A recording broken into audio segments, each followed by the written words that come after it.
Қалем тұтып қолларға харифтен сөз язырға үйретелер мектеплерде.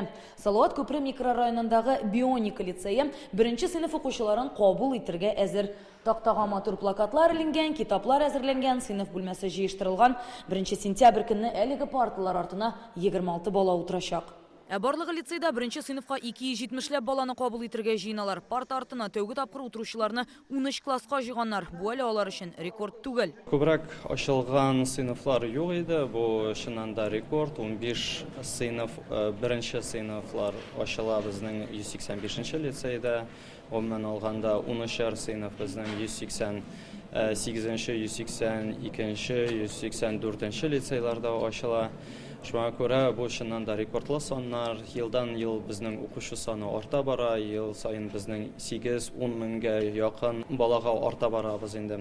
Һәм бұл яңа мектеплер түзіліп тұрған келеш. Қазан ғымумен социаль объектлар түзіліші бойынша рекордшы. Бұйыл 4, соңғы 5 жылда башқалада 16 яңа мектеп ашылған. Бұлған оқу йортларында өстеме корпуслар түзілген.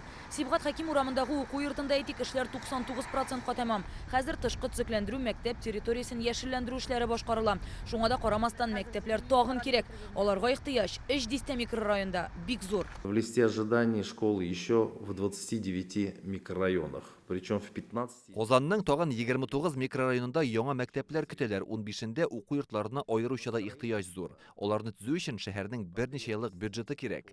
Қазан социаль объектлар төзелеше буенча лидер булса да, мәктәп җитмәү проблемасын мөмкин кадәр хәл итәргә тырышабыз. И направляем все возможные ресурсы на решение этой проблемы. Мектепте урын җитмәүдән тыш Казанда укытучылар да җитми. Укучылар саны артса да, педагогика уку йортларында студентлар саны артмый ди мэр. Быел 130 укытучыны чит төбәкләрдән чакырырга туры килгән. Яшьләр арасында бу юнәлештә эшне алып барырга кирәк диләр башкарма комитетта.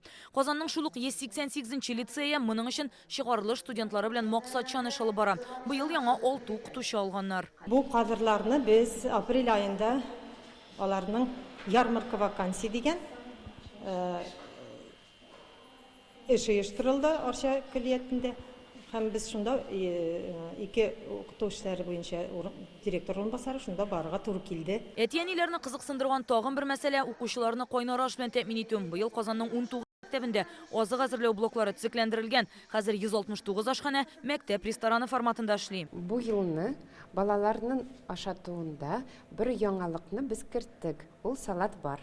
Ягъни бала салатка нинди ингредиентларны саларга үзе сайлый. Чөнки берәр баланың аллергиясе булырга мөмкин, я икенче бала ул ингредиентны салатны яратмый. Шуңа күрә алар салатны үзләре сайлап җыялар. Сентябрьдән Казан мәктәпләренә укырга керәчәк 170 мең бала да кайнар аш белән тәэмин ителәчәк. Шуларның 80 меңе түләүсез ашар дип планлаштырыла. Бу башлангыч сыйныф укучылары һәм өлешчә мобилизация буенча хезмәт иткән хәрбиләрнең балалары. Белем көнендә исә укучыларны тантаналы линейка көтә. Беренче тапкыр мәктәпкә баручыларга шәһәр һәм республикадан бүләкләр әзерләнгән.